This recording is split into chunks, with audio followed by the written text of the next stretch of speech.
we'll open up the meeting of the Wetland Conservation Commission for July 5th, 2022. We'll start out with minutes. The minutes are June 21st, 2022. Any additions, corrections, or deletions to those minutes? It looks great. Sent Amy a few minor things. The major thing was the date on the heading. It had June 7th date, so that was the biggest thing. Yep, good old cut and paste. Yep, absolutely. And everyone else was going to say they saw the same thing.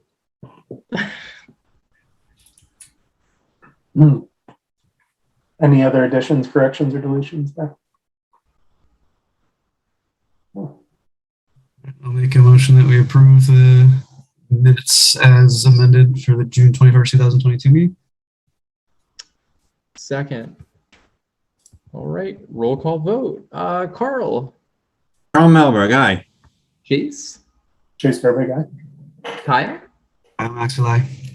And I believe that's it. And myself, it's unanimous. Very good. Next up, we've got Emily Boyer for Eagle Scout Project. Amy, you want to introduce this? And then I imagine we'll hand it over to Emily. Yep, Emily can take control of the screen about doing creating the trails out of Brown's Woods. Okay. Hi, I'm Emily Boyer. Let me see if I can get my slides presentation up here. Sorry. No worries, take your time.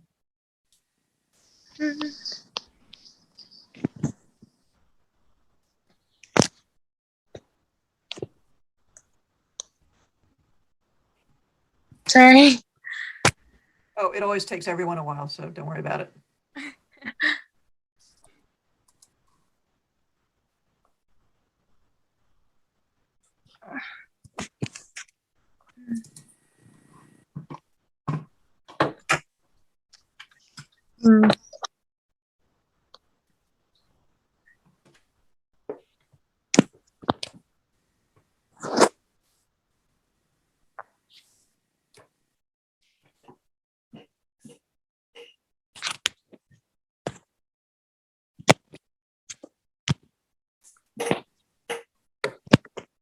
Sorry.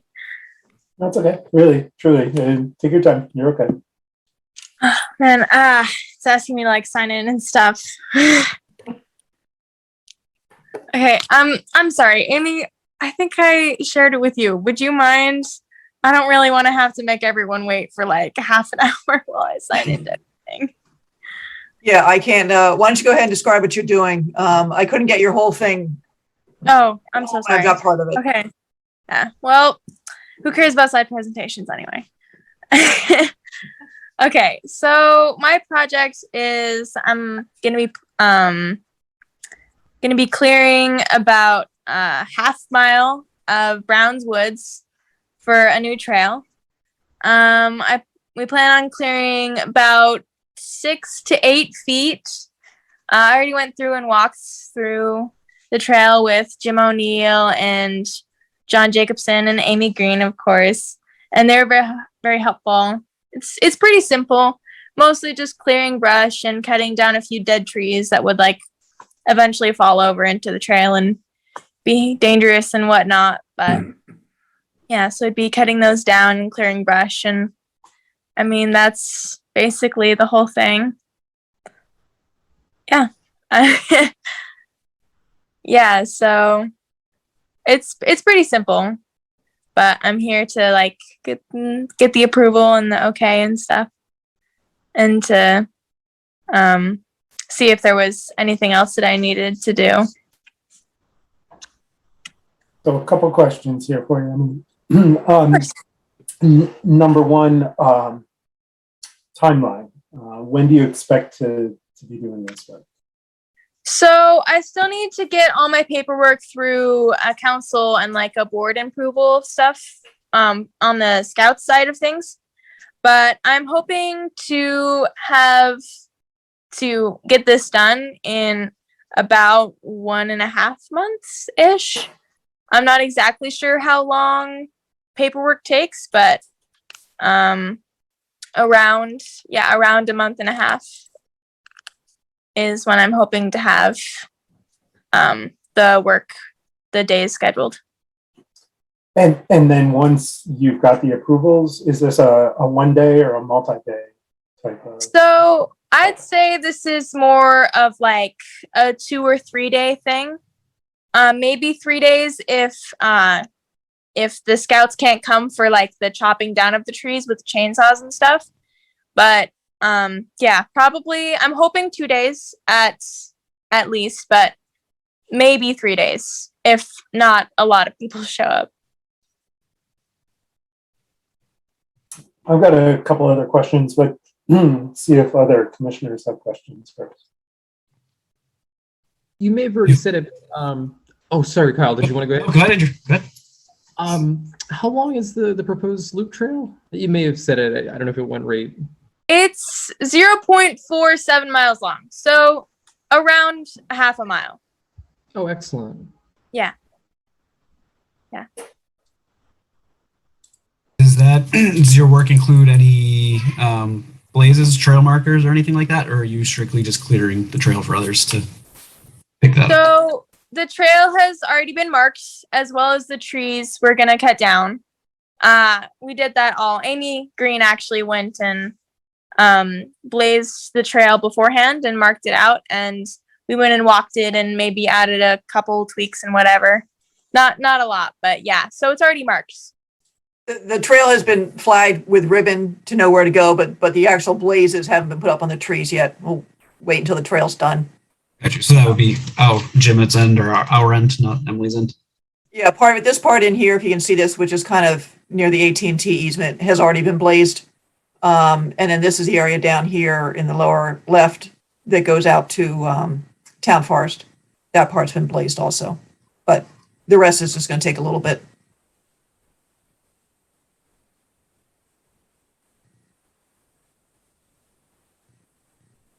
One other question for you, Emily. In terms of the deadfall and the material that you clear, are you leaving it in place or leaving it in Brownswoods, or are you taking the material out? So I'd say for the down trees, we were planning on leaving them, either tossing them off into the trail or like farther into the woods, or like putting them on the sides of the trails, kind of like a border kind of thing. But we don't plan on like removing them from the woods, no. Yeah. Any other comments or questions for Emily regarding our project? Sounds like a great project. Thank you for coming up with this. Yeah, thank you for letting me do it, I guess. I guess I still have to decide, but. It was a pretty safe bet. That's what I'm hoping. Amy, do we need a motion to support this, allow this? Yeah, I think maybe a motion Administratively, how do you of want? support and to direct me to sign the paperwork that she needs as she gets it going through the process, unless someone else wants to sign it.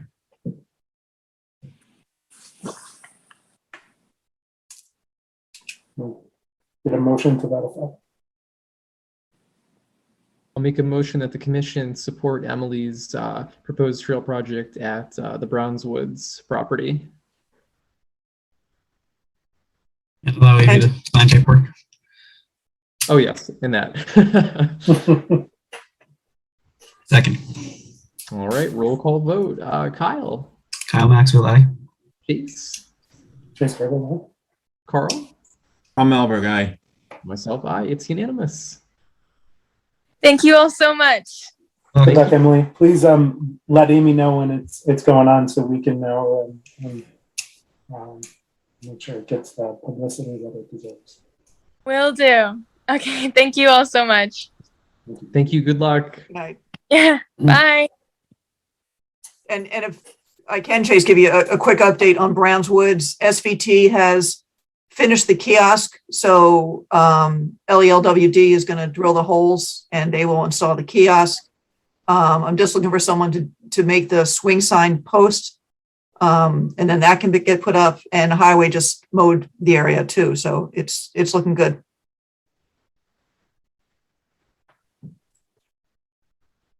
Thank you.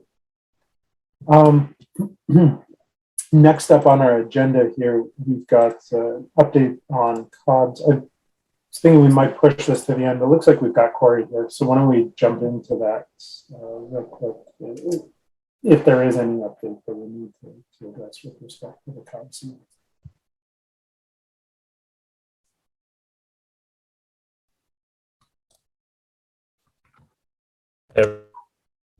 Hey, Corey. Sorry if I cut you off guard. Maybe you were thinking you'd be on later too. No, that's okay. That's all right.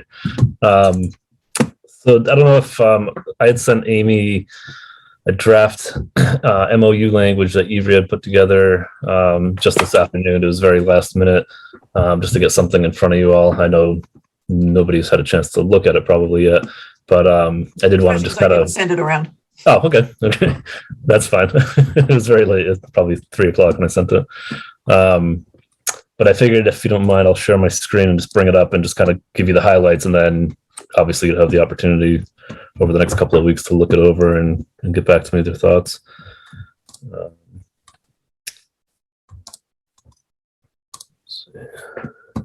All right. Can everyone see that Word document up on the screen? Yep. Okay. I mean, it starts off with a bunch of whereas clauses, which attorneys love.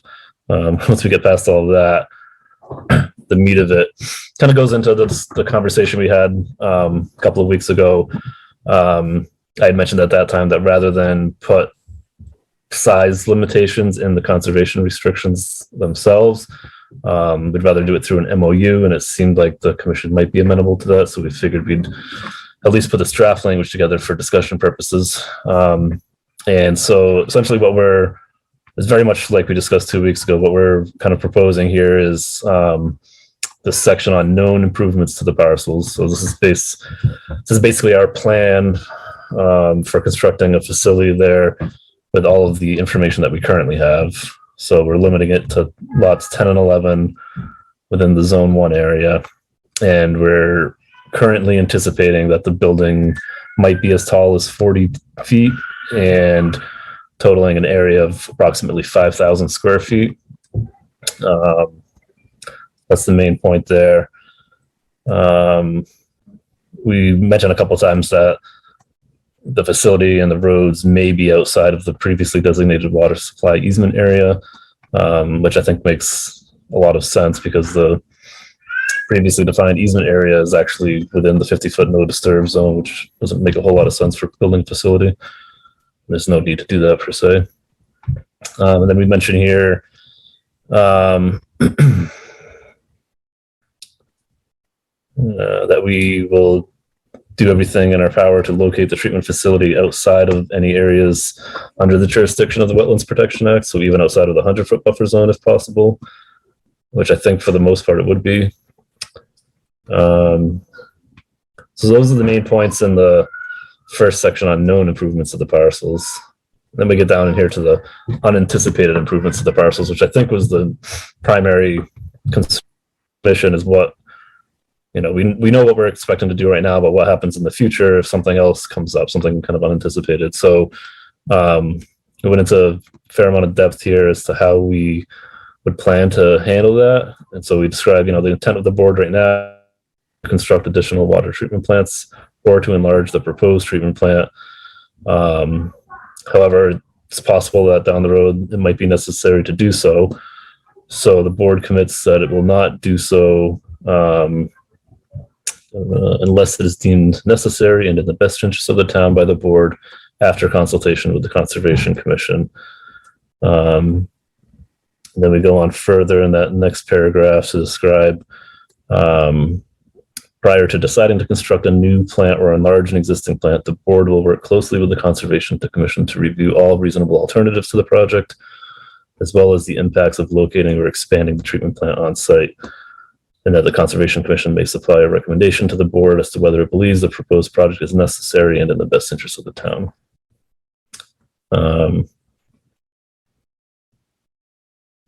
That's kind of the main point under the unanticipated improvements under water treatment. And then the other concern that was brought up last time was whether or not we would ever bring in off-site water, so water from another well site or Nagog Pond or something like that. And so it's very similar how we would plan to handle that. We don't currently plan to do that, but if at any point in the future we thought that we should, then again the board would consult with the Conservation Commission as outlined above. And then making this determination, the board would consider the impact of the wetland resource areas, contaminants, available technology at the time. So it references the prior language up here. So in either of those cases, essentially the Board of Water Commissioners would work closely with the Conservation Commission to come to agreement, hopefully, on whether or not expanding or building something else at the location at Cobb's would be in the best interest of the town, or if building it somewhere else would be in the best interest. And that's essentially the meat of the MOU here. And again, it's very draft. It was just written today. And I know you all haven't had a chance to review and think about it, but I just wanted to give you the highlights there and see if there are any initial thoughts on that, or if you really just kind of need the next couple of weeks to look it over. I do have one question, having just looked at the language, Corey. If I read the language correctly, it's the Board of Water Commissioners can reach these conclusions and is obligated to consult us, but ultimately at the end of the day, it's whether or not the board deems it necessary.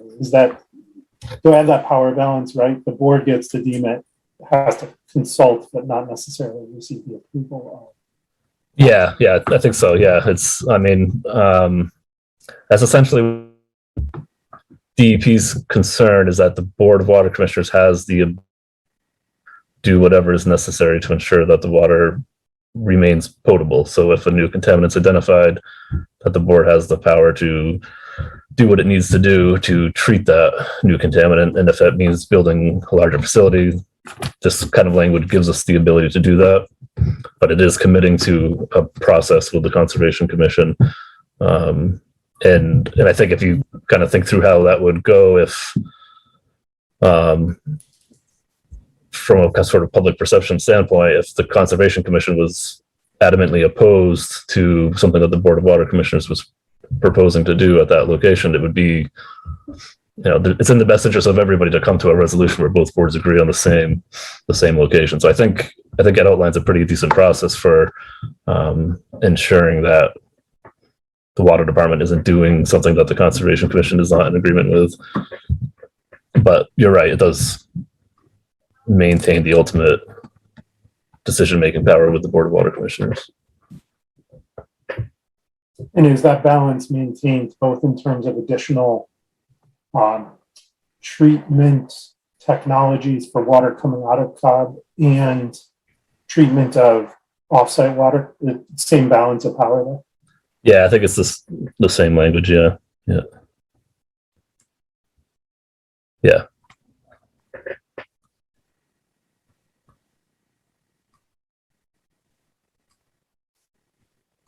Well, understanding that we haven't seen it, and certainly Andrew, Carl, Kyle, if you guys have questions, pipe up, but we'll need certainly a couple of weeks to take a look at this.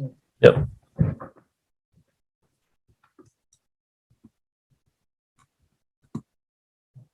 Looks like nobody's coming off of it. So I'll take that as consent to move on from this topic and plan to take it up in 2 weeks.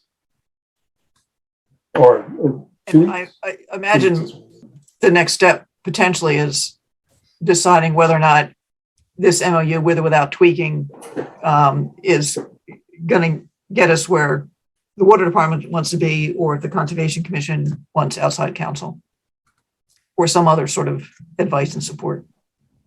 Yeah, I can imagine that could be part of the discussion in a couple of weeks. Yes.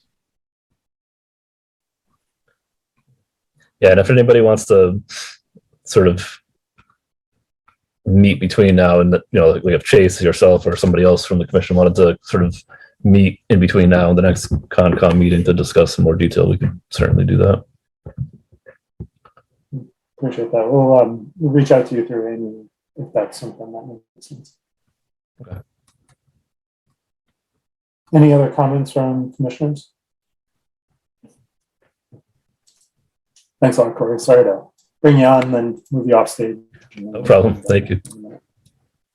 It's 7:50, so we've got several other administrative items to handle, but in the interest of moving forward with our applicants and not holding them up, I'd like to defer those until the end. So let's move on to the notice of intent for 25 Juniper Road, and that's, looks like we don't have a Mass DEP file number for that yet. Evening, there is a file number. Do we have a file number now? I do on the piece of paper I left at my house. Nice. Nick, my anticipation is that we won't close this tonight anyway, Nick, so it's probably not that big a deal. But why don't I turn it over to you to describe what we're looking at? Sure, good evening. Nick Pauling from Goldsmith Preston Ringwall. I'm here for a notice of intent to clean up an enforcement order for 25 Juniper Road. Enforcement order was stemming from a site walk at the adjacent property, 22 Woodland, where the commission noticed a new wall. Would you mind if I shared my screen?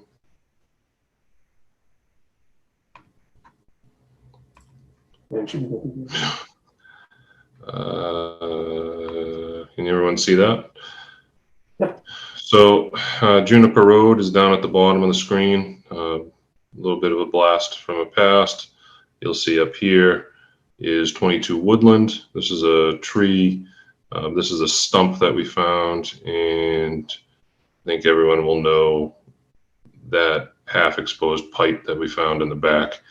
So this wetland line here in the top right corner was found when we started to research and anticipate putting a septic system for this property right here.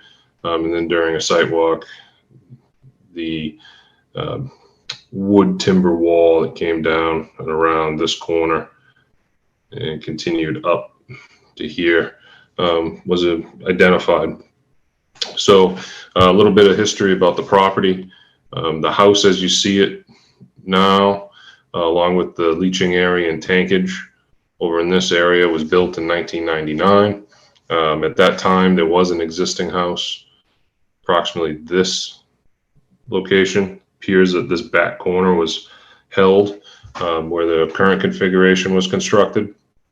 At that time, there was also a shed structure in this back portion of the yard.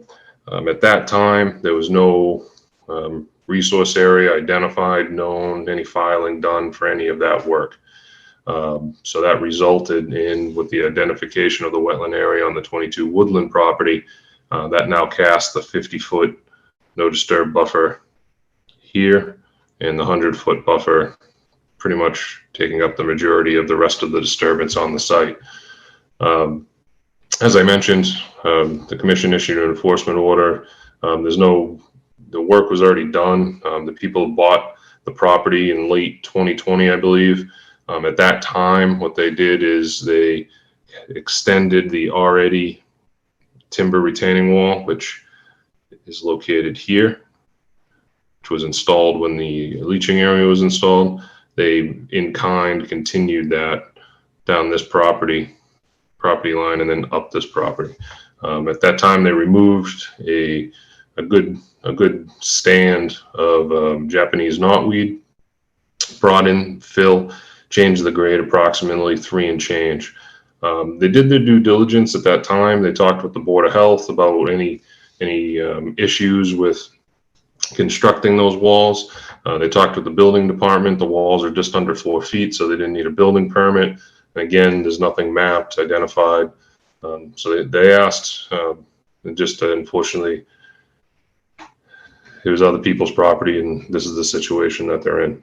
So as a result, they realized they probably should have continued to go one more door down to Amy's to see if they needed to do anything. But to rectify the situation, what they're proposing to do is remove the rock riprap stone slope here, the balance of the timber wall in its entirety from that stone slope to the property corner, and then coming all the way up along the side of the garage. and then actually removing that fill and restoring a 3-to-1 slope, which will be vegetated with a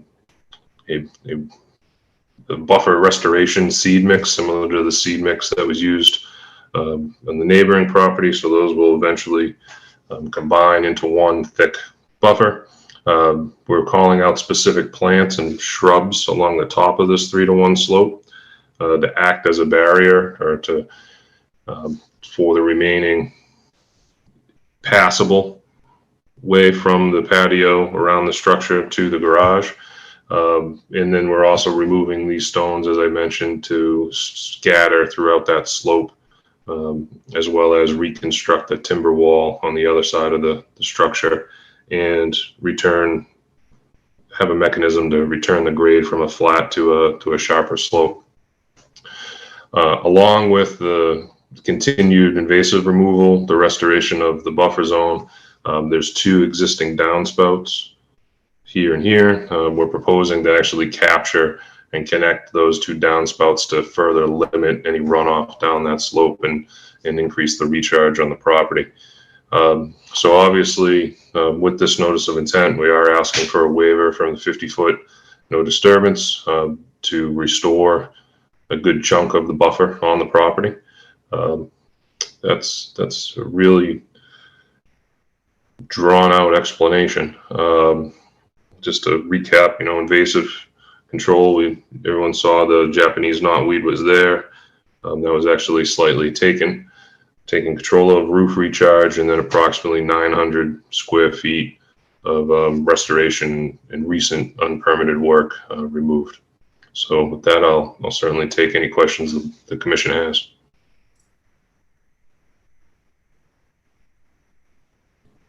Nick, one element of the waiver that's requested is, and maybe I missed it when we were talking, was to allow some portion of the patio to remain. Could you talk through that real quick for me?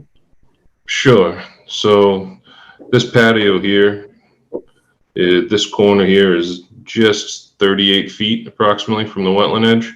The closest existing. We lost your screen, Nick. Share. Oh, I'm sorry. Sorry about that.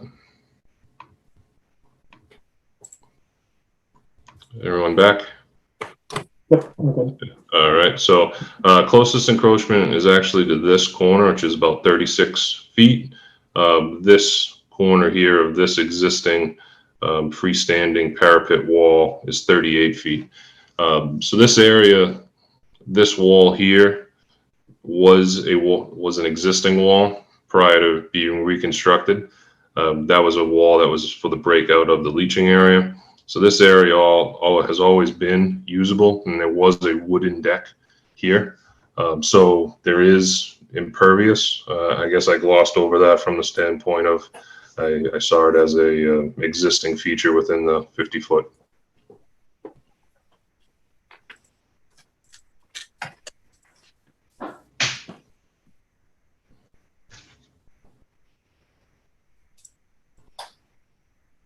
So I guess I'm struggling a little bit here. The waiver is looking for, sorry, I'm going to pull it up so I look at that language here. It's looking for the remaining of the patio and then the removal of the wall. We listed it as possibly being considered as new unpermitted work. Okay.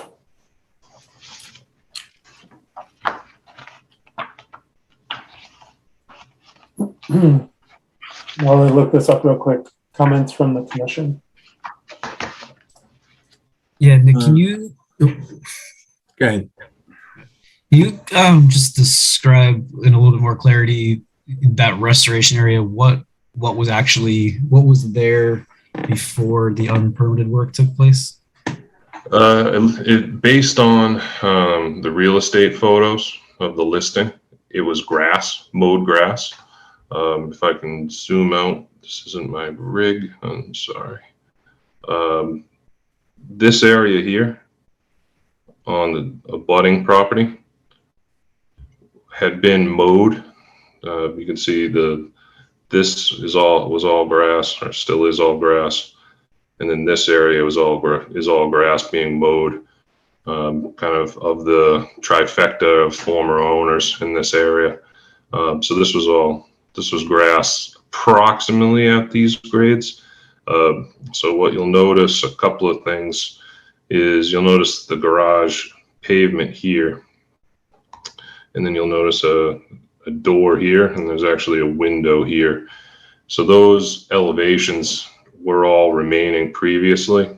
From the real estate listing, there is a photo within the street approximately here looking down, and you can see that this is all, you can see the knotweed and the shrubs of the rear, but this was all mowed grass.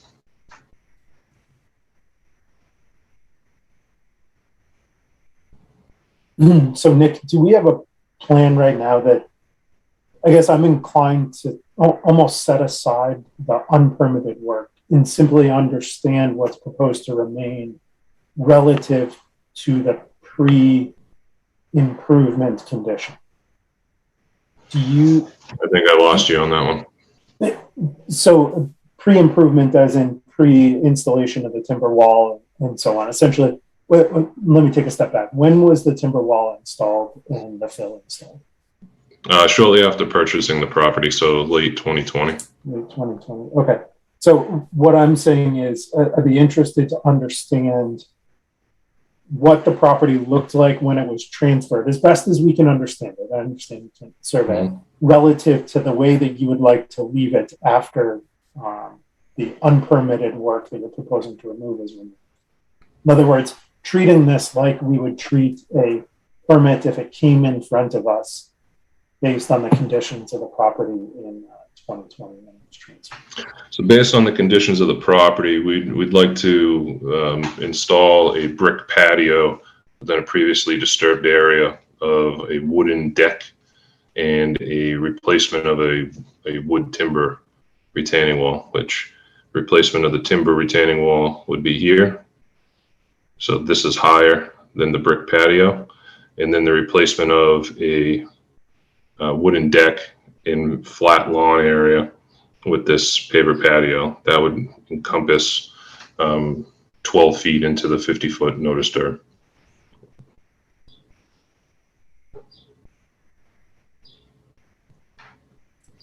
I guess, should I include the stormwater in that clarification, Chase? Yeah. I mean, I think the way that we want to look at this, at least in one context, right? There's two ways to look at it: mitigating what was unpermitted. But the other way that I think we want to look at this is we want to be really careful not to. This will sound punitive, and I don't mean it this way. But we don't want to incentivize people to do unpermitted work. We want to look at this, as if this was new development or a modification to an existing property.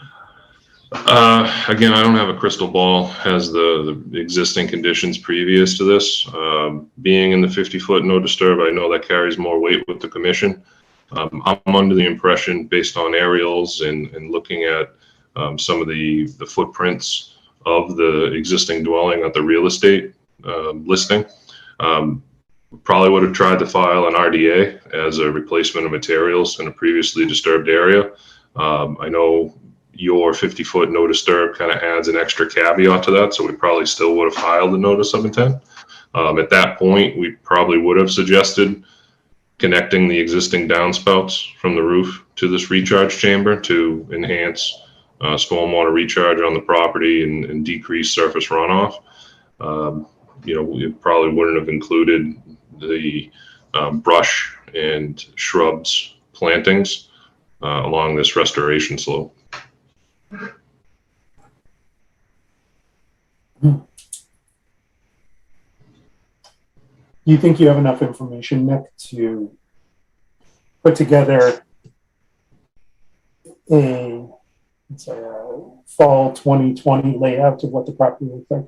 Interested in understanding how this brick patio fits relative to the deck that was there,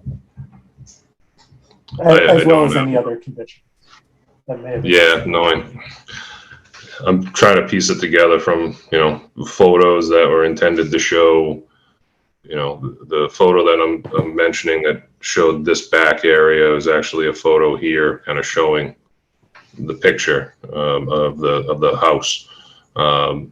So I have a 99 septic as built that doesn't have dimensions or a resource area and has a shed over in this area. And then I have the real estate photos, and then any aerial photos between, you know, right along the history. But I think Amy looked into those when she had drafted the enforcement order, and those were relatively grainy due to the tree cover.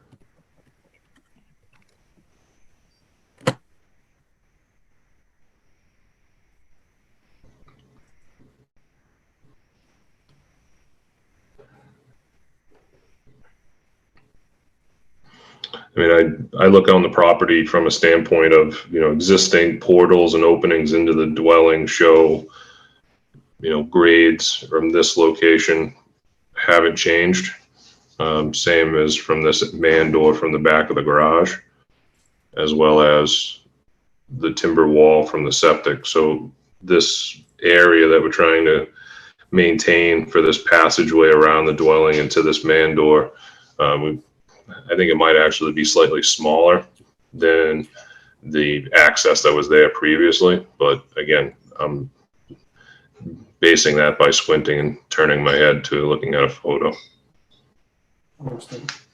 So I guess then if right now the waiver is asking for 197 square feet of footprint within the constructed patio to Yep. remain within the 50-foot NDA.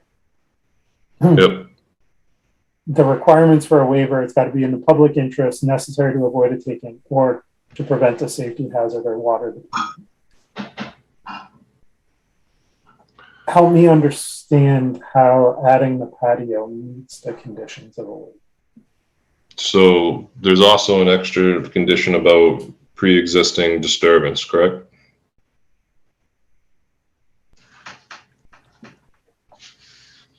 No.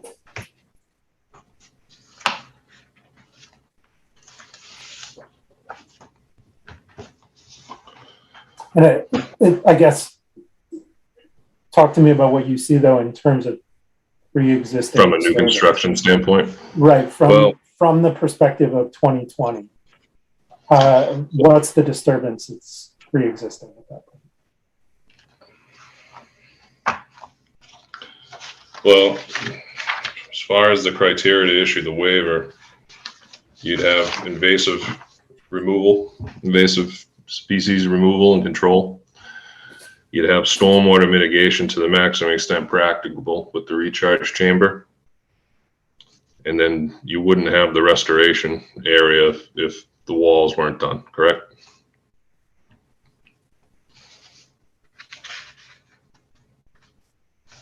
Sorry, I can't tell if my internet's connection is. Yeah, no, I'm trying to understand the last one. So you wouldn't have the rest. So I wouldn't. So you're saying exclusive of the 2020, if the walls were never built and you just want to talk about just the patio, you're asking for support of the patio within the 50-foot. And I can't, if this wall was never built, then I can't say that you're getting 900 square feet of restoration, correct? I think that's what I'm saying. Yeah. Correct. So you would get invasive removal control in that area, which has already been underway. You would get an additive stormwater management. And then as far as public interest, I mean, it's a private dwelling. We can't.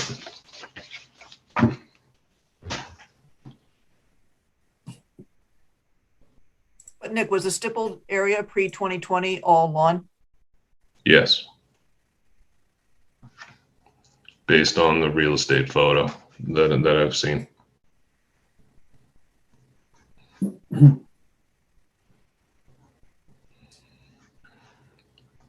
So with this, you may have gotten more of a buffer from a standpoint of, again, if we considered this new construction could come in with a pocket of, removing lawn to create a buffer.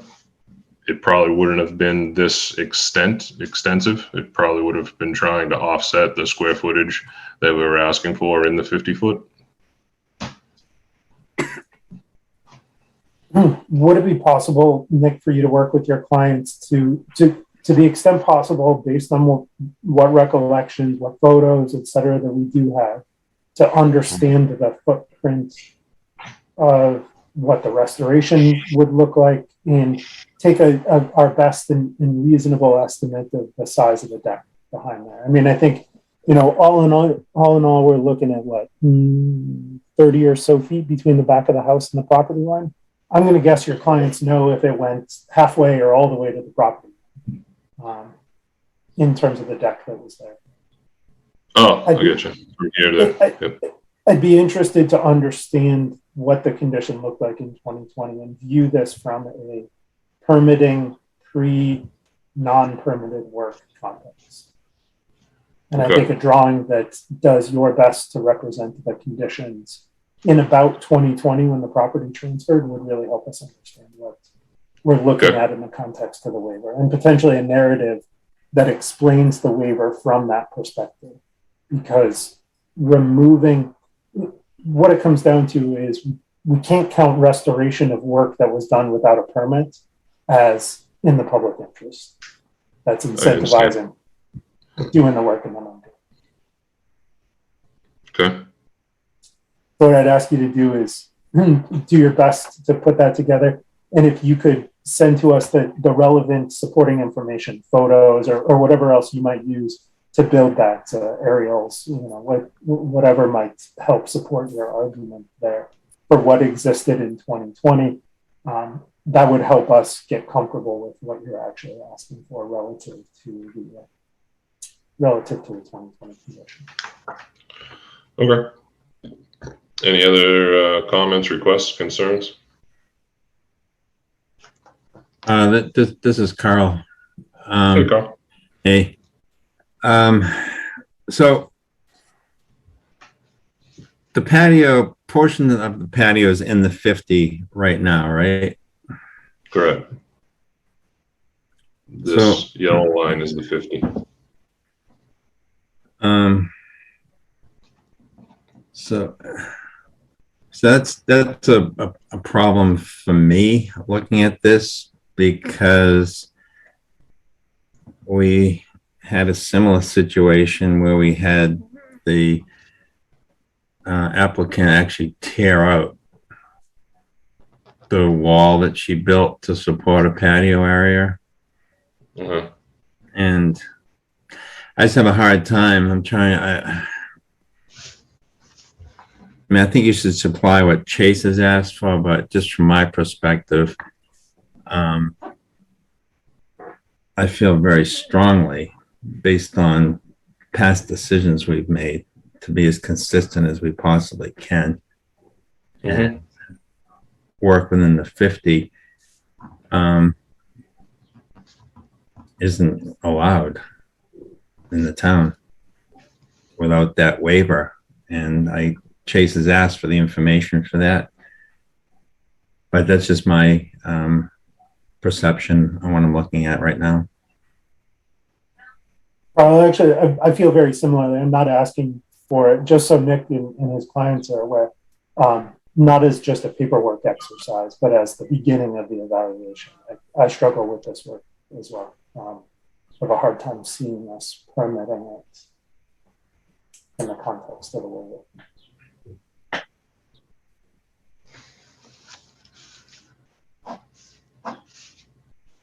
And Nick, what is the approximate square footage of that patio? Off the top of my head, I don't know. I know I focused on the 197 that was in the 50-foot. So if that's 200, I'm going to guess 500 and change, almost 600. That's a complete guess. Okay.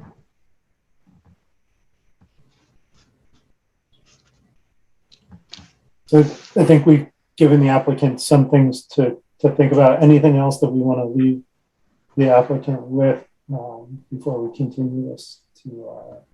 I would also just say to check, since this is new impervious back in 2020 about how it fits in with the bylaw, stormwater, the wetland bylaw, stormwater piece of 5% or 1,000 square feet. And I think this is probably more than a 5% increase in impervious. So just check to see how that lines up. Yep.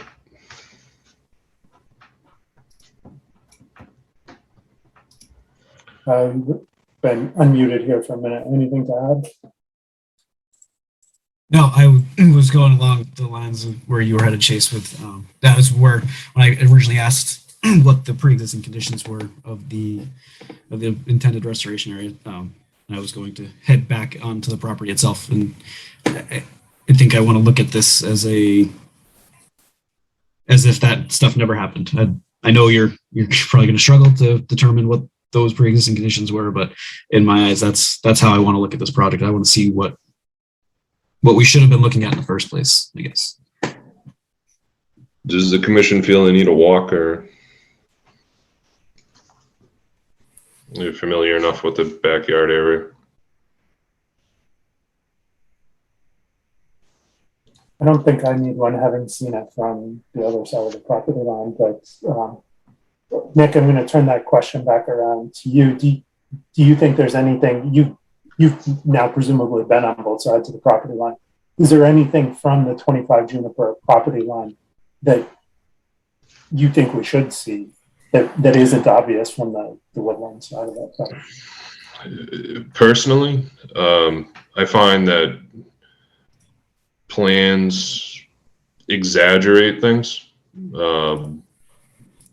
From my standpoint, I show you a plan and it's at 10 scale or even less, just so it will fill up a 2x3 sheet, and then you stand out there and say, oh, it's, I could put a grill on that location, or, things like that. So I completely understand the regulations. I completely understand impervious surfaces and getting the permits. It's what's put food on my table. So from that standpoint, the commission saw it from the other side of the property line, just as that looks like new timber. Obviously some new work was done.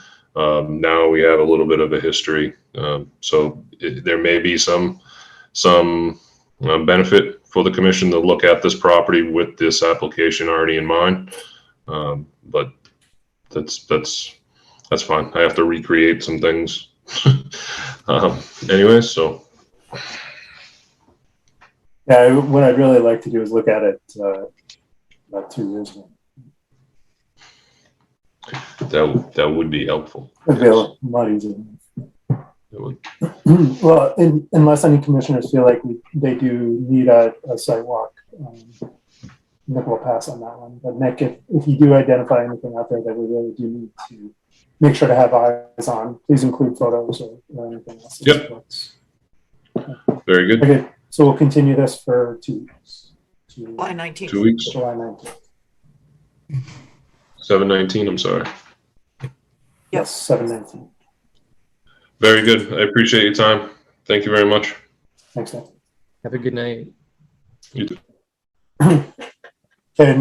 And next up is 107 Mattawanakee, Mass DEP file number 2040921. Do you have anybody here to speak to 107 Mattawanakee project?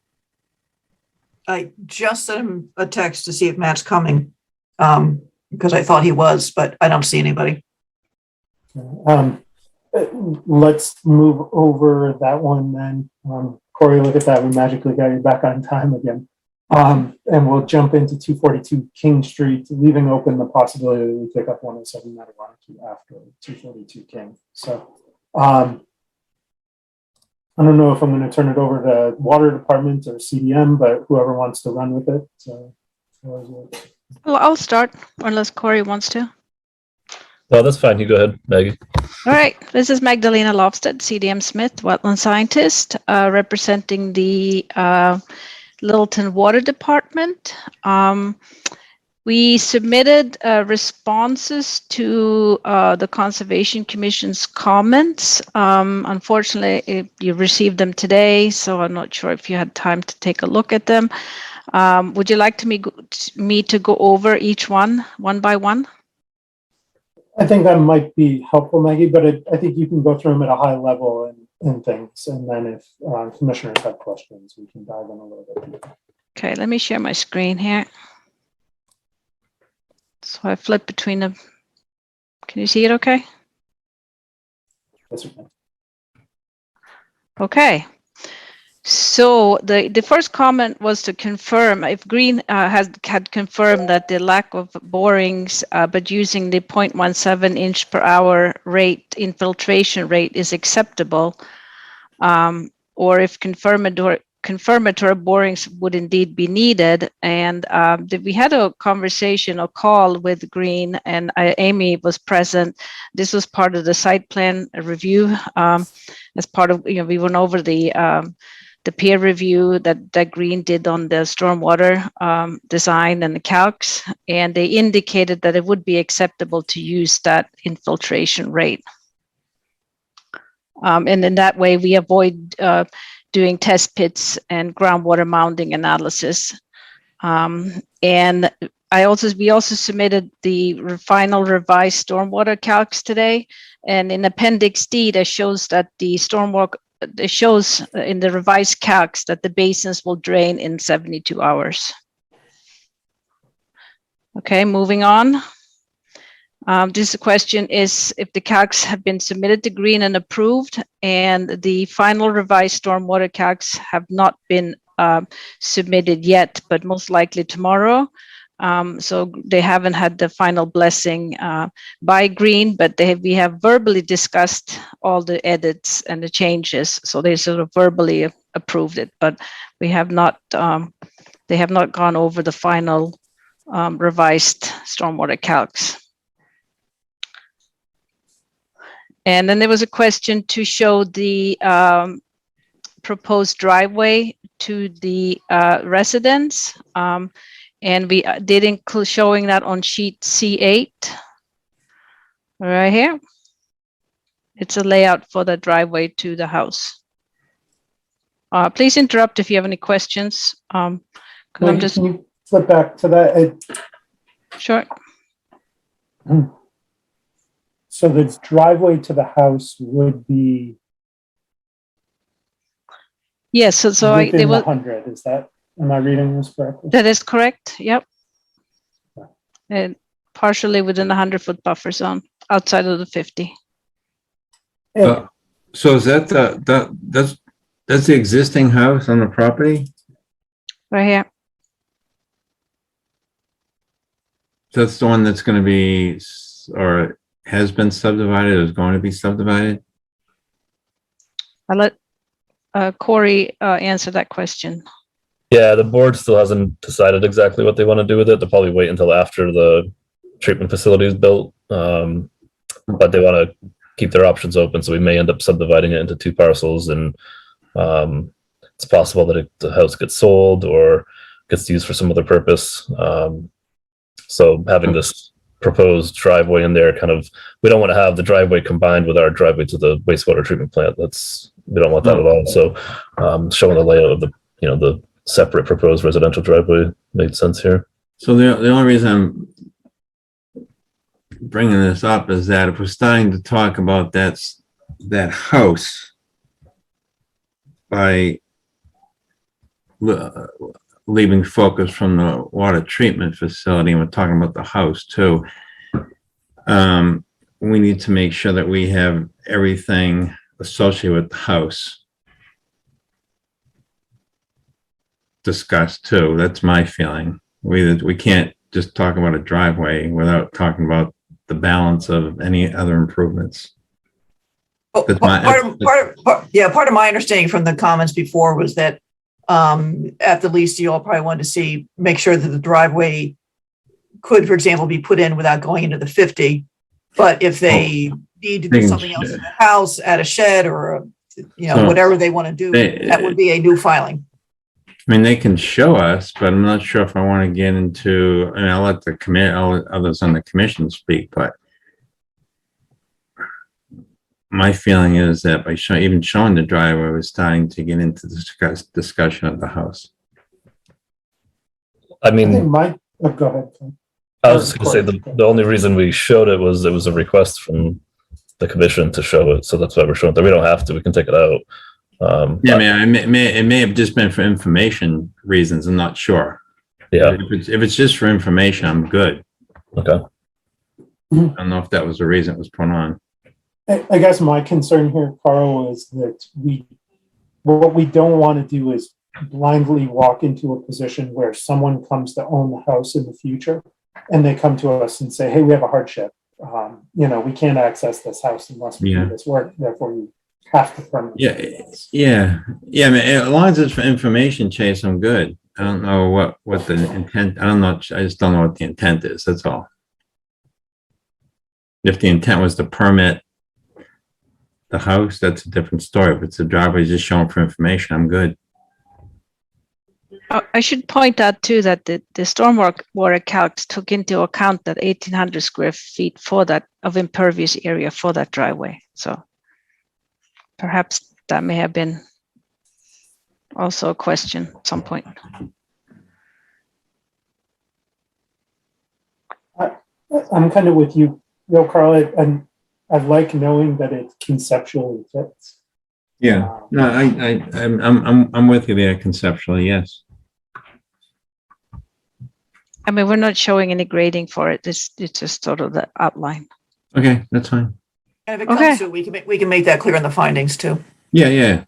Okay, so the driveway is not part of the work, but it's just, is that correct?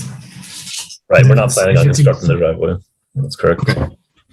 Right. But we do know as a commission that if someone were to come to own that house and live in that house, we would see it. There's an option. Yeah. Yeah.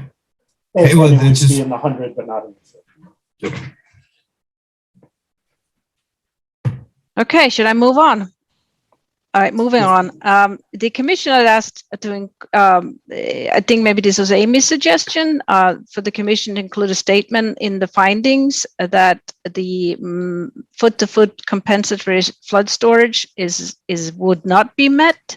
However, we have revised the compensatory flood storage grading, and we are now meeting the performance standards. With the net gain of 7 cubic feet. So that table that I had in the response to comments kind of, when it turned into a PDF, it got all messed up. So I show you, I think it's on this drawing here. This is our cut and fill table. And that's the table that replaces the one that didn't. Correct. So it's on sheet C5. I believe this is sheet 5. And then you can see that the area is much larger. It's a little bit larger than it was before. Kind of comes out this way a little bit more.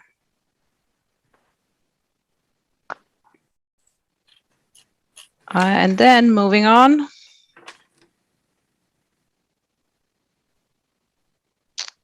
Commission, also it was also something to include in the findings that the increase in the 2-year storm is de minimis and presumable acceptable.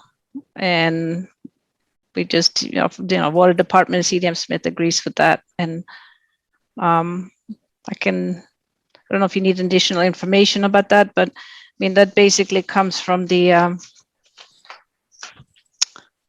due to the reduced infiltration rate, the northernmost basin is now releasing a very small flow during the 2-year storm event. And to provide additional control, the spillway elevation has been raised by 0.1 foot, and the spillway has been narrowed to 5 feet. There's an increase of 0.4 CFS during the 2-year storm event. Currently, under existing condition, is 0. Other comments? We were requested to include a waiver request.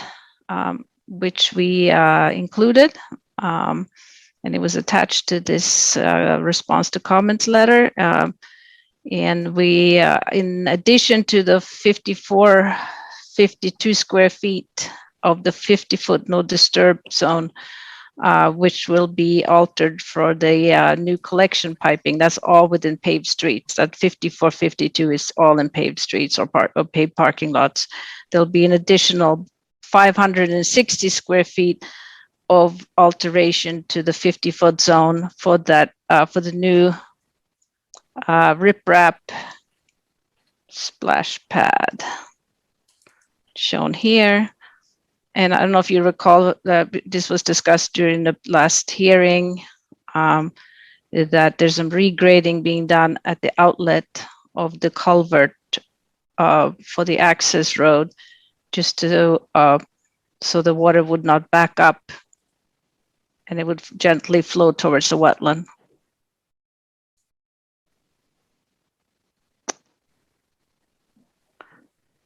And then the next comment was just to date the discussion of wildlife habitat impacts and improvement, invasive species removal and control plan, and the landscaping and replanting plan.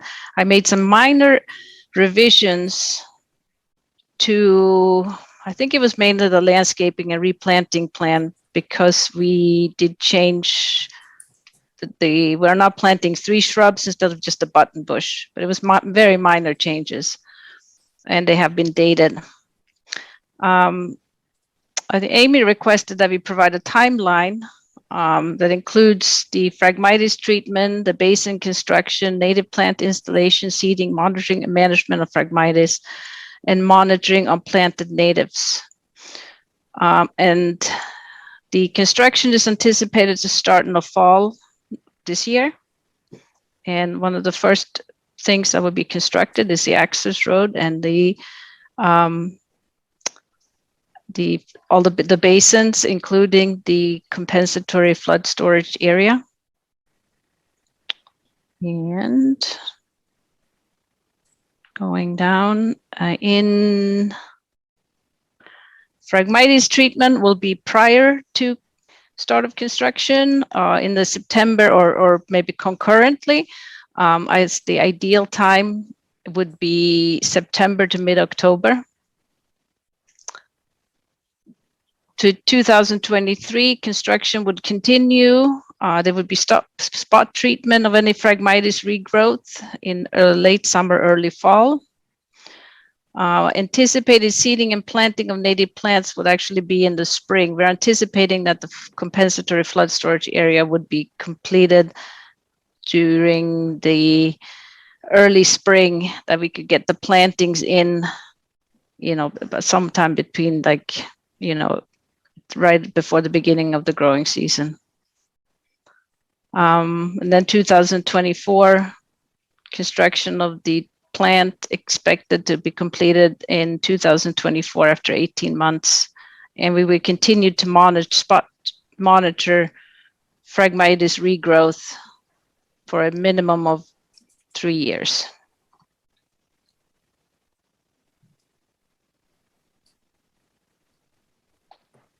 Then another question that came up was if excavation will occur in the Phragmites area, which we know it will. Include description of that possibly rhizome infested soils where the soil would be disposed.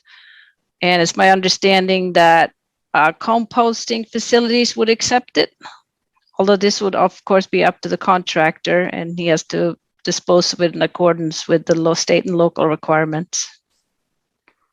I do have one comment on that. I've written more than enough specifications to watch contractors only look at the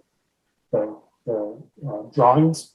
Could we identify on the drawings somewhere the soil that needs to be disposed offsite to address Phragmites rhizome infested soils? So we can do that. Not just an entry, not just a line in the specifications, but an actual drawing that shows it. Sure, we could do that because that would be like anything from that basin. Yeah, it should be pretty straightforward. But, just don't want it to get missed. All right, I'll make a note of that. Also, are there any patches of Phragmites below the new road crossing that can be treated at the same time? And there really isn't any Phragmites outside of the existing stormwater basin. within the footprint of the access road. I mean, there are Phragmites in the BVW down to the east, but we're not we're not disturbing that area. So I would say the answer to that is no. All right, moving on. Let's see here. Then the request was for some diversity in the wetland shrubs that will be planted in the compensatory flood storage area. And so we mixed it up with silky willow and American cranberry bush. And then the question was, has there been any changes in the alteration of BLSF? And it did slightly increase to 27,800 square feet due to the minor regrading that for that riprap pad. And also for the regrading of the revised compensatory flood storage area, although that was very minor because obviously all of that is outside of the floodplain.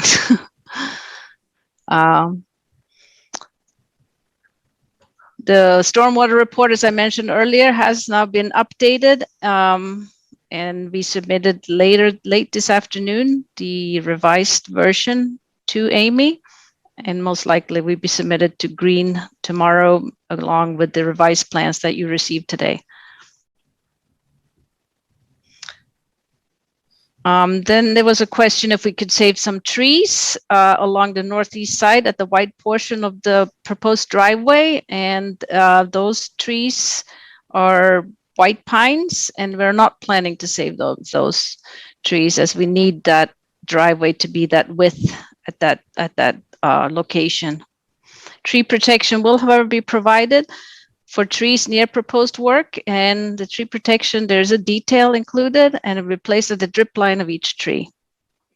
On sheet C5, we've added the compost sock detail as requested. We have made some edits to sheet C7 just to change something, so it would be called wetland seed mix. I'm not quite sure what we had it called before that, but I think that refers to the cattail seeds that will be planted. We added silt fence on sheet CD3. We don't typically do a detail for construction fence, so we did not add that.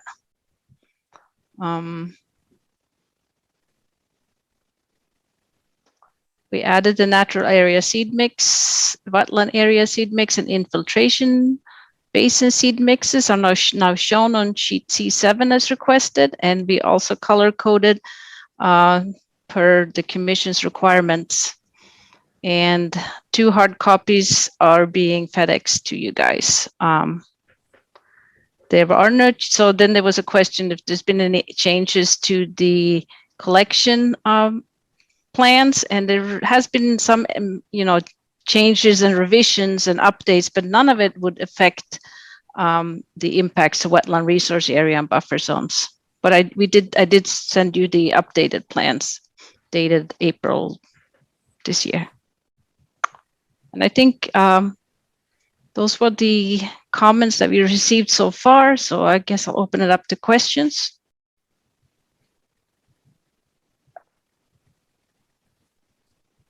Carl, Andrew, any questions for that?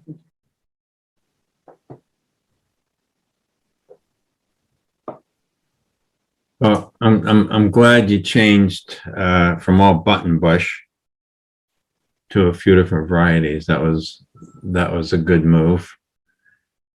I haven't really looked at the tree removal plan, but I took some time to look at that, Carl. I don't love the replacement ratio, but I do like that what is being replaced are fairly mature trees. What are they, maybe like 10-inch trees or thereabouts?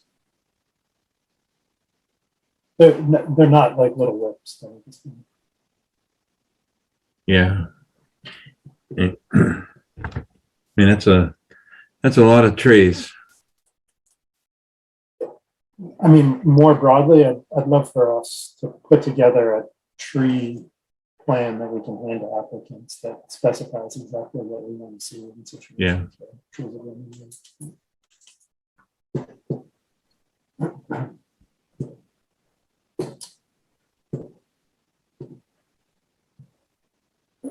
Hearing no other comments beyond that, my 2 cents is that we could close this tonight, provided the applicant is comfortable doing so, understanding that Green still has to look at the final revised stormwater.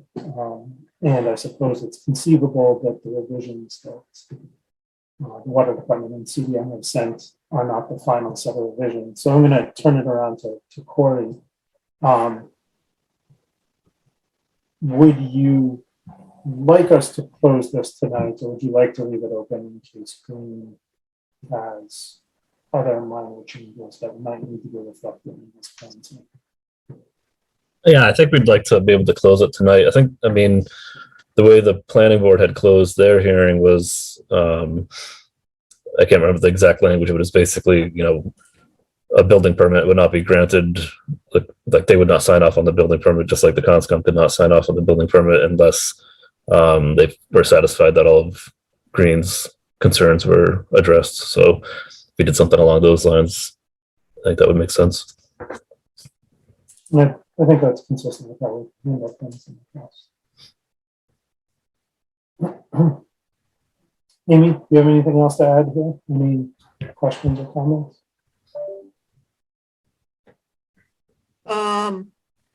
Do you have any idea, Corey or Maggie, how long it might take Green to turn it around? And the main reason I'm asking is that if the plan date might change, I can use the most recent plan date in the order conditions.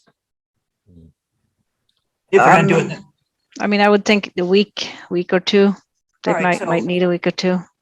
So it might be worthwhile, and this can just be administrative, that if the commission does close tonight, I might not issue the permit until I know I've got the final dates. I think we'd be okay with that, wouldn't we, Corey? Yeah, that'd be fine. So for clarification, Amy, for permit purposes, we're not including anything on the subdivided lot. We're just, they showed the driveway for informational purposes only. That's how I'm assuming it's being shown, as Yes. opposed to permitting that driveway. Yeah, I think I have 2 findings in addition to whatever we need for the waiver. One finding is that the driveway is for informational, and the other finding was that the 0.4 CFS increase in interior storm was de minimis. And then the only conditions that I see are putting the reference to the Phragmites soils on the plan, which you might have done by the time I issue this. Oh, I don't know if there's a tree protection. You do have the tree protection too. And Tree protection is in there. yeah, that was already in there. And actually that was the only one I had. Was a condition about the Phragmites soils proper disposal on the plan. Does that sound right?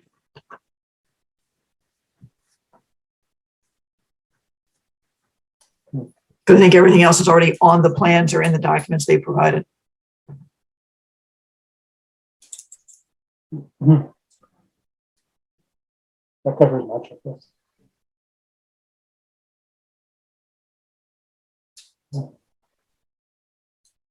So could we potentially then have a motion to close the public hearing for 242 King Street?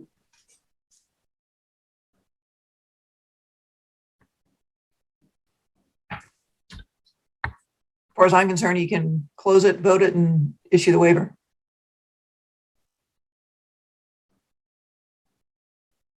I'll make a motion then to close the public hearing for 242 King Street, Mass DEP file number 2040959. Issue an order of conditions and authorize the work on the little to no unassociated.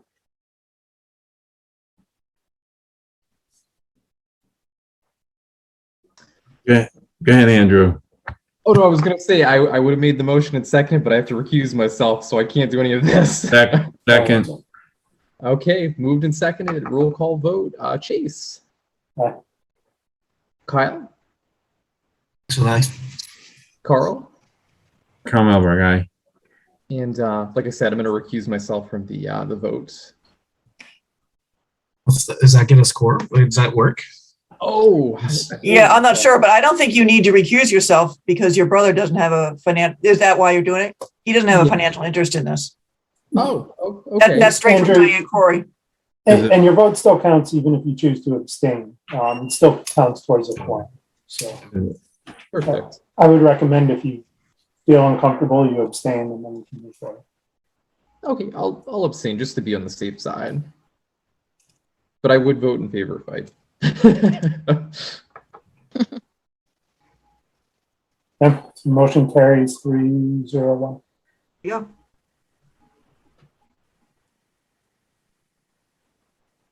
Good luck. Excellent. Thank you all very much. Thank you. Okay, so we've got Matt here. Can take up 107 Mattawanaki. Matt, are you prepared to speak to 107 Mattawanaki tonight, or are you just checking in? Yeah, I was just checking in, guys. I apologize. I had a really hard time getting my computer to go, which I finally got it.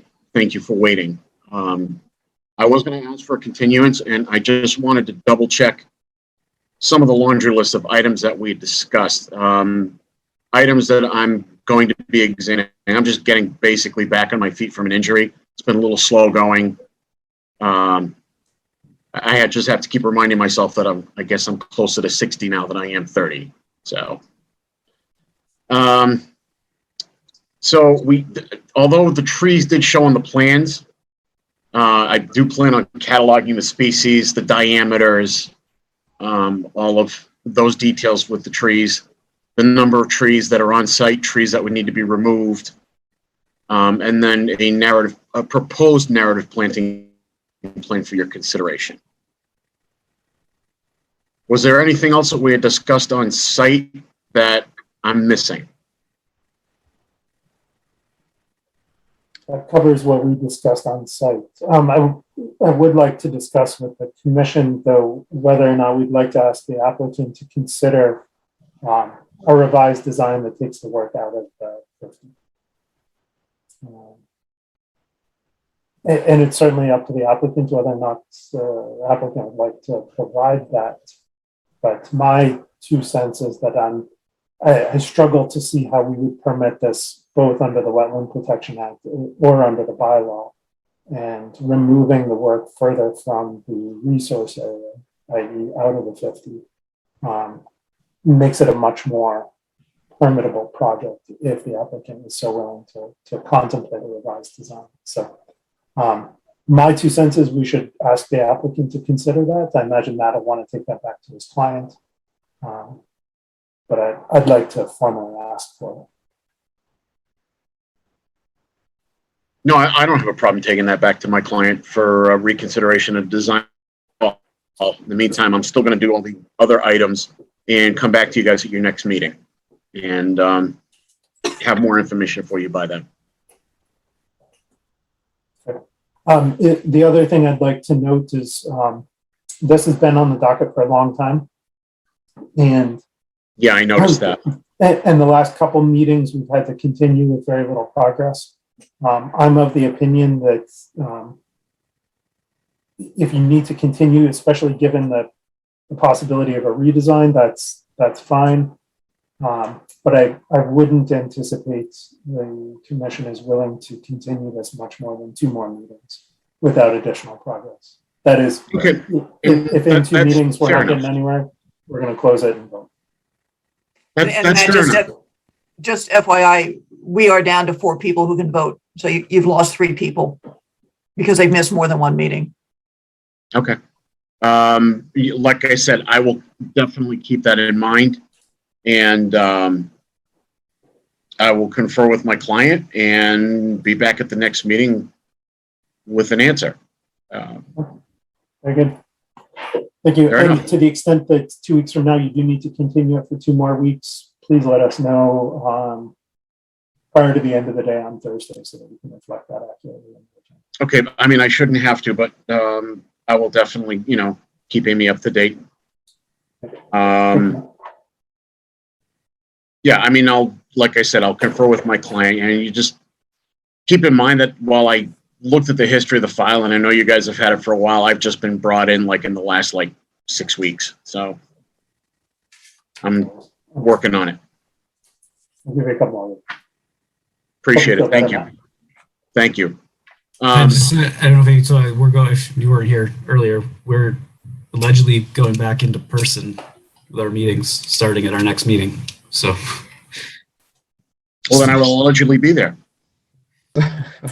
Matt, it seems like these last few you've been brought in as the relief pitcher on these projects. Well, if you look at some of the history of relief pitching, maybe I'm in good company. I don't know if it's relief pitching or a position player when the game's out of hand already. But. It's in the eye of the beholder. Yeah. Very good. Well, thanks for jumping on that. Oh, I'm sorry, because we always forget this, is that the project should also be looked at in the light of Section 6 of the bylaw regarding the stormwater. Yes, thank you. I think we mentioned that a couple of weeks ago. But yes, you did.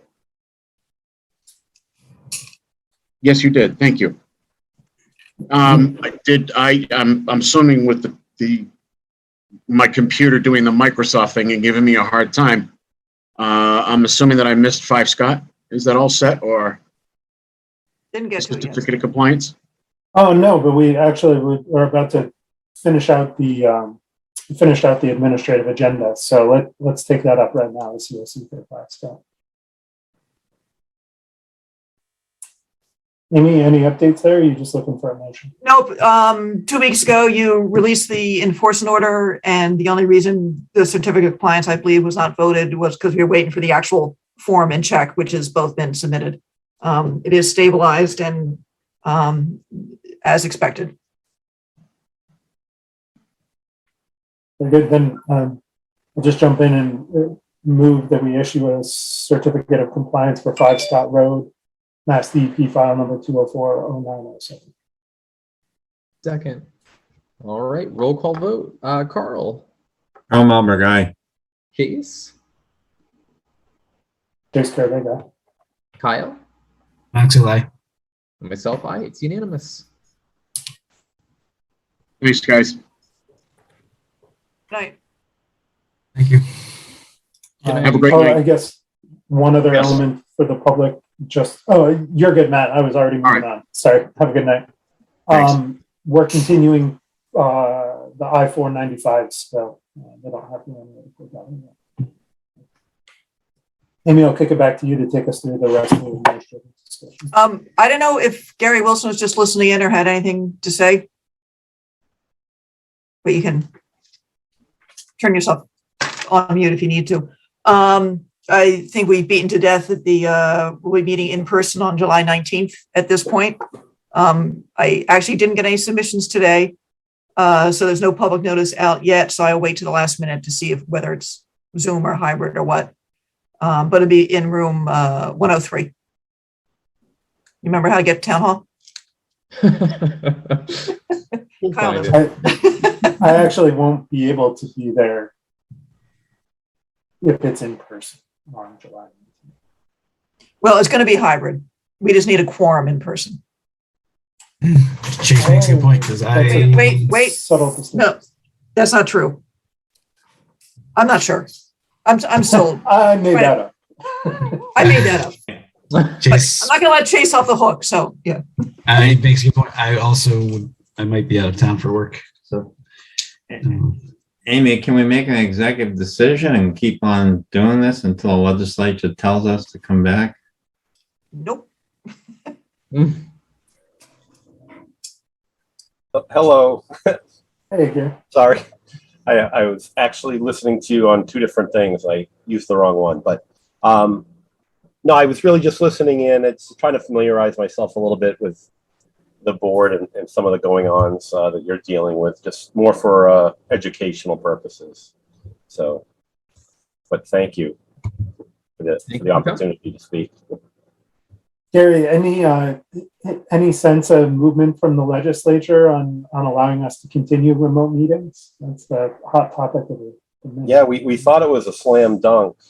So I still think it's probably a 90% probability. We just are waiting for that to happen. So I'm not too sure what would make it not happen. I think it makes sense with COVID still being obviously prevalent in many of the communities. So I'm expecting it. It's just, unfortunately, we're going to probably have to meet in person a few times, most of the boards, before this happens. So, but like I said, this week would be great. I know that they went into the holiday.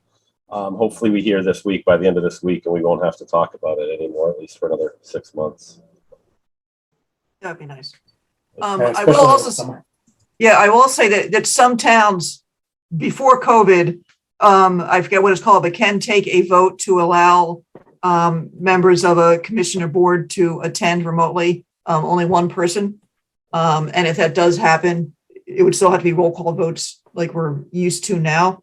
And I don't think Littleton has done that. But it's another possibility, especially with people starting to travel again so much that, you know, if Chase is out, irrespective of what the legislature said, he could attend remotely. Oh, thank you. That's interesting. I hadn't heard that. So that's Acton does that. Yeah. It can be a little awkward, but it has to be, I'm not sure if it's a town meeting vote or what it is. It probably is. I can look into it and let you know what the real name of that is. Great. Thank you. Because sometimes it can help with a quorum. Yeah, it would certainly be nice. So, looks like we might be challenged on the 19th then, presuming it's both in person, and I know I won't be able to be there in person. Kyle, you might not be able to be there in person. Sarah certainly won't be able to be there in person. We're already down to a bare quorum before we even checked in with Mike or Brian. So the question is, we just got done telling people the 19th. Do we want to push that to the 26th, or does that make more problems than it solves? Well, I can't be here on the 26th. So Amy's like, sign me up for this. Oh, go ahead. Go for it. Well, let But everybody my know it's- assistant conservation agent would be more than happy to help you out.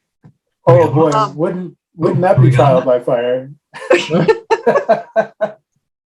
I tell them, just take notes. You don't even have to do that. Just make sure that little recording button is on.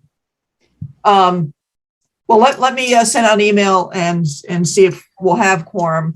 Brian has missed 107 Mattawanakee, so he can get away with that. Kyle, ditto, if they come back. And I they would, talk so about yeah. it. It will be the first one you miss. If it's remote, I'd be okay. If I can log in remotely, I could still make the meeting. I just won't be able to make it in person. So, because it depends on what those rules are. So if it does, I'll know better tomorrow what the hybrid rules are. If the I'll try to commissioners have to clarify. be there, but the public and everybody else doesn't have to be there, I'm not clear. I'll check on that. And I'll see if Michael thinks he can be there too. But Carl Lander, it sounds like he'll be able to make it on the 19th so far anyway. might just be you two. That's easy. That's a quick minute. We'll get it done. Well, I guess Andrew's the chairperson then. It's a power move.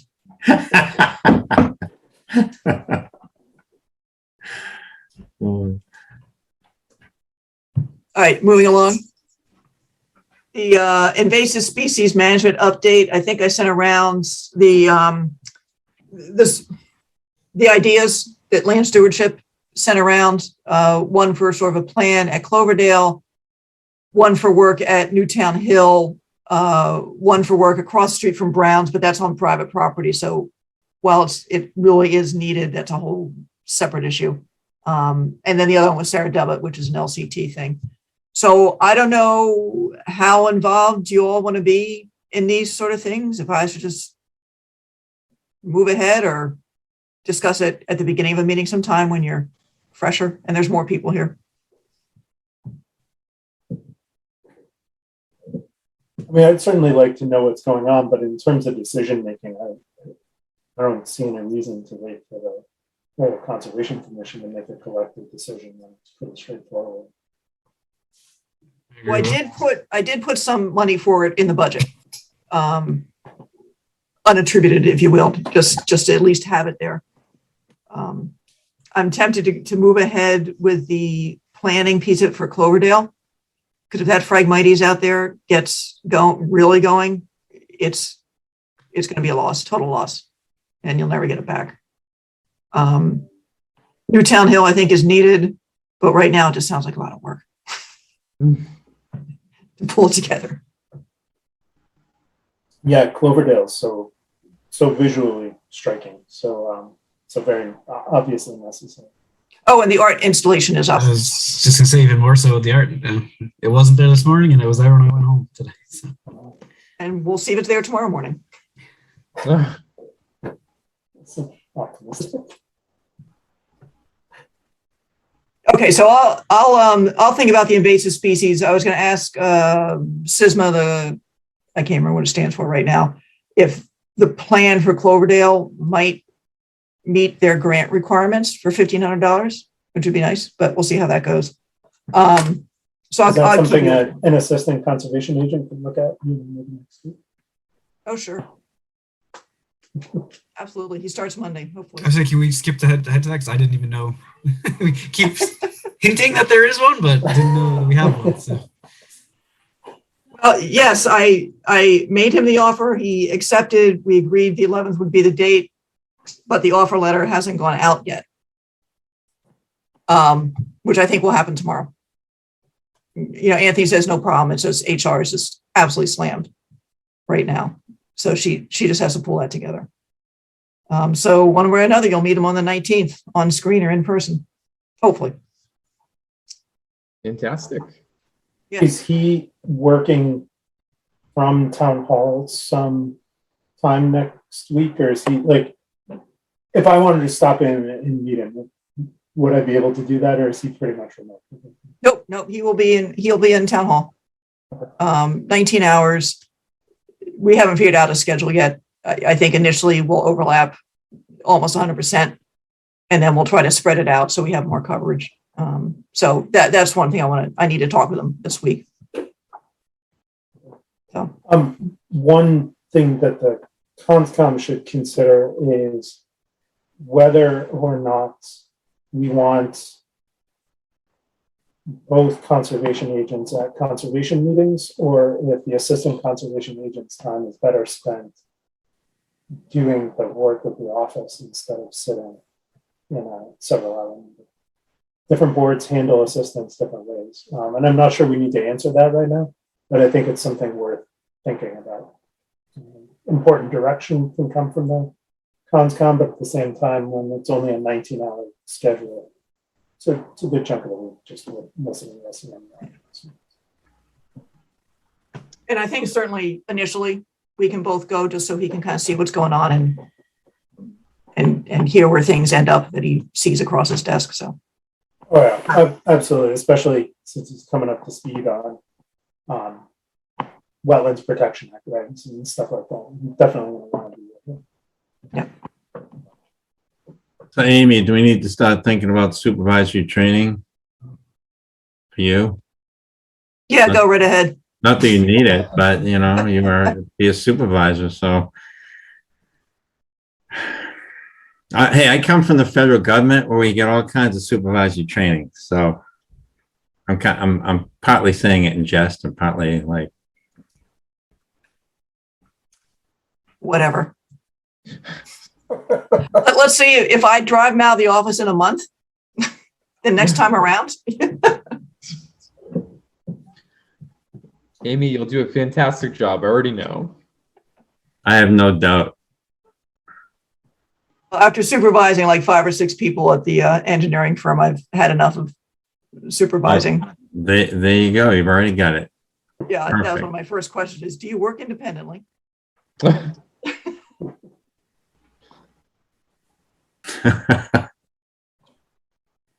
All right, so other stuff, MACC, the yearly sign up is on, so I'll be signing you all up. Do you all want the handbook again? Yes, no? It's $15 for the year. Say yes I would- every I year would and then I like it. look at it once. I didn't catch any of that. Chase said yes, right? And I ask for it every year, and I think I look at it once or twice early on. Yeah. Yes, Carl? Might as well. The one Yeah, time yes that or I no? don't. Take one. Good. Personally, I think you guys should be getting it from your company. 'Cause that's where I used to get mine. Problem is, I don't do any Yeah, wetlands work in Massachusetts. I don't do wetlands work at all. So So what? You're well-rounded. All right, I will get one for everybody. One question, Amy, does MACC still do the Saturday-long training courses, or did those go away with COVID and having? Those are almost all online right now, Okay. the fundamentals. Okay. Which I believe Michael is working his way through, unless I'm confusing him with someone in Acton. So they do still have, field training for wetland delineation, stuff like that, going on. But a lot of it's online, which is so much easier for people. Take a closer look at something. So I have a question, Amy. Is the certification for wetland specialist, is that something that is needed? Like, should we have one person on the board that has that, or does it make any difference? There's the professional wetland scientist certification, which Is that I don't think required? exists. That's a federal one. That doesn't exist anymore. For the certified wetland scientist. And I never, bothered getting certified because people just weren't looking for it. They didn't really care too much. Every now and then you'll see someone with a stamp at the bottom of their letter. It's like, All right, still so, doesn't mean- so that's gone. What, is there any other one that is required? Going through the 8 fundamentals through 8 MACC is actually very helpful, I think, especially for someone who's just kind of dipping their feet in and Okay. just getting started. So some of these wetland scientists that come in, they do have those initials. So I was just, so the one that you're saying they most likely have the initials with is the one that's no longer needed, the certified wetland. I can't remember anymore. The professional wetland scientist was the federal thing that you got through the Corps. And that's been dead for quite a while. I'm not Okay. even, I think it was like the Maryland district was actually certifying people. Okay, well, I don't think you'll see that too often. I think there is a certified wetland scientist, which is maybe a little more local. okay. I forget. I was just checking. I didn't know. I just, I don't. But that is field stuff. That is, do you know your soils? Do you know your plants? It's that kind of stuff. It's not, do you know Yeah. your regulations? But it's not something that person has to have in order for us to sign off on their. Okay, all right. That's kind of where I was going. I didn't know if it was something that a consultant has to have, and if they did, I was just thinking that maybe we should have one on the board. But Yeah, a lot of times, well, when we advertised for assistant conservation agent, it was the fundamentals training is helpful. It wasn't required, and Tim actually had done all that on his own. But if we're ever looking for someone to oversee like a heavy duty wetlands mitigation site or something like that, then those are the kind of qualifications you can put in as saying you would like to see. But more often than not, it's like, someone who has to have 5 or 10 years related experience. all right. For All right, thanks. Yeah, thanks for the clarification. Yeah. Yeah. The Boston Trail grant loss. So Jim O'Neill will be out there building boardwalks by himself again, I think. Oh, I know. We're trying to get a scout to at least do some of the easier ones. I try to get him help, but he's almost happier just not having anybody get in his way. So we'll see how he feels by the end of the summer. And that was all I had.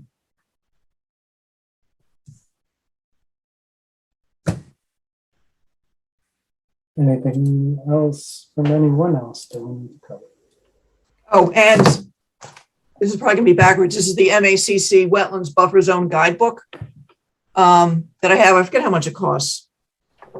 I made Acton buy this for me. But I might copy it. It's a good thing to look at, especially when you're looking at projects that are just buffer zone projects and how far you can push things.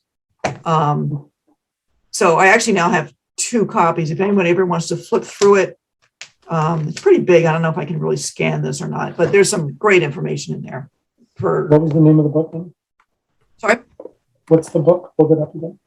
MACC Wetlands Buffer Zone Guidebook. It's fairly new, maybe 2019, I forget, but yeah, 2019. Does the state still have that atlas of state listed species areas where they have a map for each? Is that still around? Oh, yeah.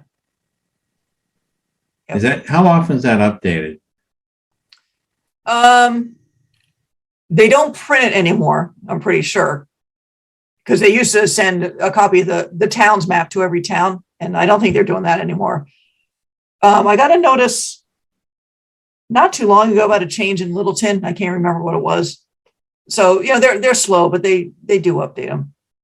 But it's all online. It's on, you know, Mass GIS. Okay, all right. All right, thanks.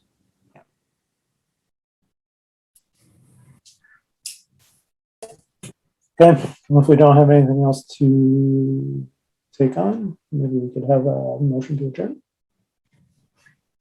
so moved. Second, All right, roll call vote. Carl, Tom Elber guy. Case, Cheers, great guy. Kyle, and myself, it is unanimous.